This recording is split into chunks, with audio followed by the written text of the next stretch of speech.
This husky hogged the team's only water source. Other dogs would get chased away fiercely by it. As soon as they took a step closer, none of the dogs dared to fight back because it was the leader of the dog team. But the new dog Buck didn't care about that. He walked up to the ice, lifted his front paws, easily chiseled an ice hole. The dogs heard the sound and came running. Buck generously let everyone drink together. This move was clearly a challenge to the husky's authority, but he didn't care what the other dogs thought because as long as he ran fast enough, his owner would always trust him. That day, the woman owner was scouting ahead. Suddenly the ice beneath her feet cracked. She fell into the freezing lake. The owner rushed over immediately, but the woman owner was already sinking. In that critical moment, Buck dashed past the owner like lightning, jumped into the lake without hesitation, dove underwater, and lifted the woman owner up with his back. He kept slamming into the ice until he broke open an exit and pulled her out. The woman owner who once doubted him fully trusted him from that moment on. She even rewarded him with a piece of chicken, and the husky saw everything. He knew it was time to settle the score. That night, Buck caught a rabbit, but didn't hurt it. Instead chose to let it go. But the rabbit had just jumped a few steps when it was caught by the husky in one bite. He stared at Buck provocatively. All the other dogs backed away in fear. Buck was raised by a wealthy man, had never experienced such a situation. For a moment didn't know what to do. But there can't be two leaders in one team. The husky pounced fiercely. Even though Buck was twice his size, he lacked experience and was quickly pinned down. The husky mocked him proudly, thinking he had restored his dominance. But true leadership wasn't earned through violence. The dogs ignored the husky. They kept calling out to Buck, hoping he would get back up. To everyone's surprise, Buck really stood up. The wolf nature in his body was completely aroused. Not wanting to lose face, the husky charged again. But this time, Buck didn't give him the chance. He skillfully dodged the attack, seized the right moment to counterattack, bit down on the husky's neck in one bite. In that moment, the husky's eyes went soft.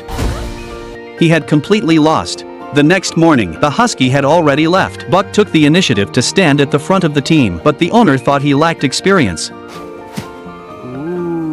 In the end, he was pushed to the back of the team by the owner, and an old dog was brought in to lead. But looking at the angry Buck behind, the old dog didn't dare take his place, refused to put on the harness no matter what. The owner had no choice. He gave in. At the signal, the whole team shot forward like arrows. The owner cheered in excitement, but maybe he shouted too loudly. It actually triggered an avalanche. That moment, his excitement disappeared instantly. He quickly told Buck to turn left. It was the only way to avoid the avalanche, but Buck didn't follow his command, as if hearing a call from deep within. The next second, he led the entire team and charged straight into it without hesitation.